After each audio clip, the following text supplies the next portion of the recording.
intolerant mullah of the northwest and so on, there the Khoni Mahdi takes more and more prominence along with this money distribution factor. There the Khoni Mahdi is much more well known to them rather than to the people in the Punjab and to the people in the further south. Is that all you wanted to know? Some factors are there?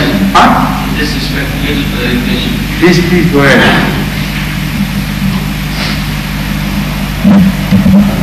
So what I wanted, the gist of that was, all these beliefs Hazur has explained belong to the other Muslims who have not joined Ahmadiyyat.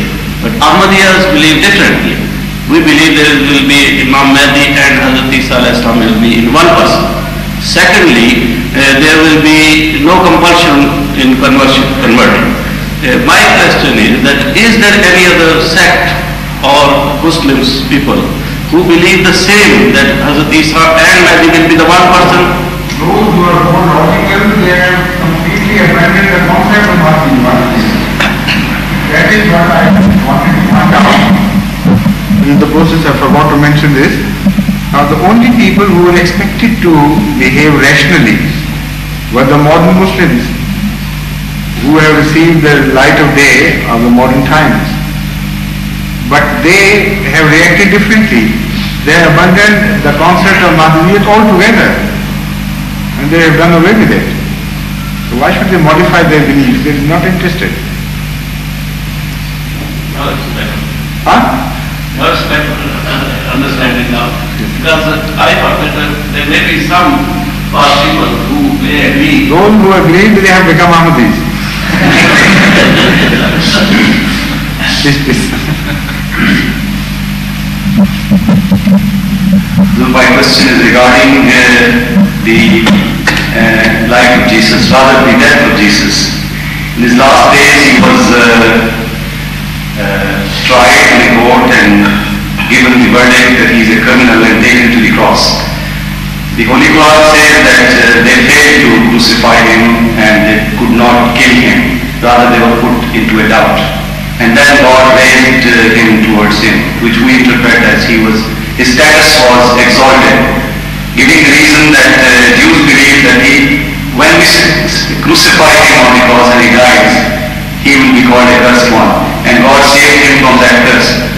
Now looking at the events of the cross, how Jesus was taken down from there and taken to a grave and an artificial burial was arranged, all sorts of formalities were performed which appeared that he had died. Even his companions, they spread the news that he died on the cross and took permission from the late to bury him. The question arises, how this can become an argument for those Jews who are not wicked. I mean, who are not wicked. I mean, some of the mullahs are wicked. They were exactly the same mullahs that we have today. They were shouting, they were jeering, and they were telling him, come down from this cross if you are truthful. Those who were just waiting for this sign to appear that God will save him if he is the truthful person, they could never have the knowledge as Jesus planned the journey away.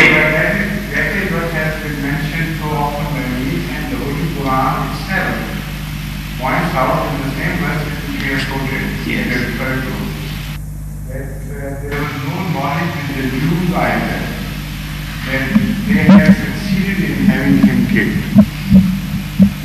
The Holy Quran says, وَإِنَّ الَّذِينَ اخْتَلَفُوا فِيهِ لَفِي شَكٍّ مِّنْهُ.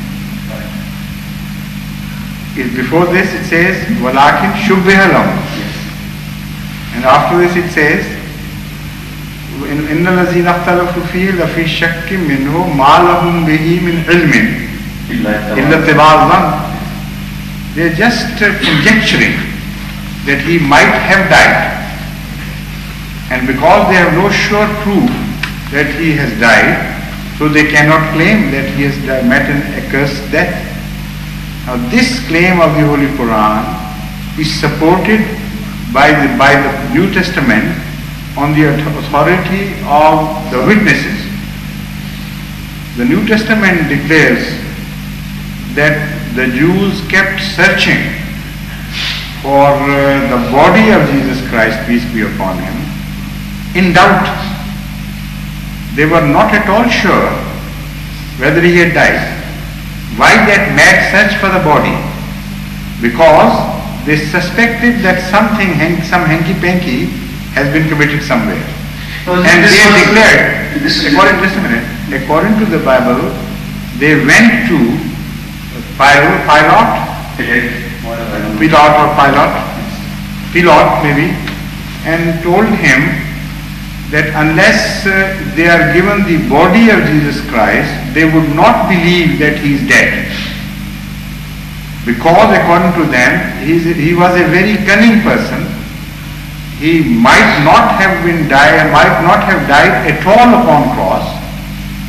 So when he is seen again in future sometime, he would claim that he has been raised from the dead. Yes, this is exactly the suspicion. Yes. Yes.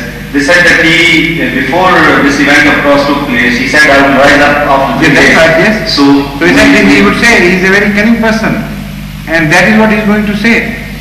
So that showed that they had more doubt than belief in the result of crucifixion.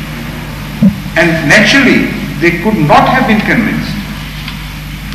That panic was created not merely by the fact that they had missed the body, by all the concomitant facts of the whole crucifixion. Because mostly the people who were hanged on cross took about 3 days to die, definitely.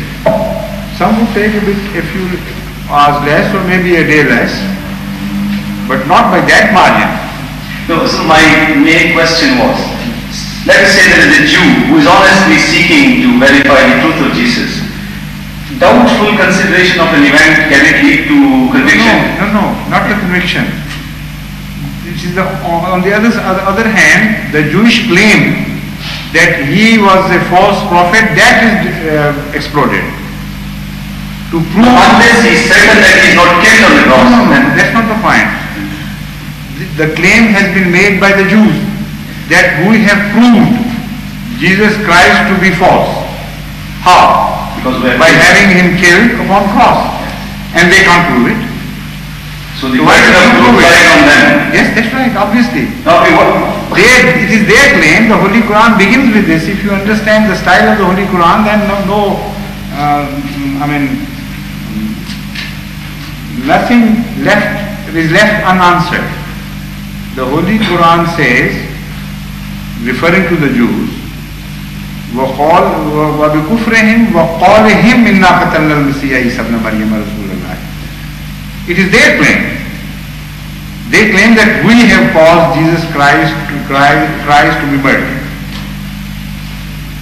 while they have no proof. So if you claim that you have murdered someone or have killed somehow, it is your responsibility to prove it. And the Holy Quran is taking just that attitude. It doesn't say that it is proved beyond doubt that Jesus Christ did escape. That altogether. It says that it is proved beyond doubt that the Jewish claim has no legs to stand upon. What happened later? He says we know better. And now the second part of the argument begins from here onwards. Jesus Christ is known to have been seen by his followers. Yes, afterwards. Now, the evidence is further strengthened by the fact that instead of leaving Jesus Christ alone and having renegated from his religion, after crucifixion they become much more staunch in their beliefs. And the same people were transformed. They must have seen something. Had they known him to have died because they had taken the body, they were the best witnesses. Then they should have lost faith in him. Now the Christians take this attitude that they must have seen the revival of Jesus Christ from the dead. This is what transformed.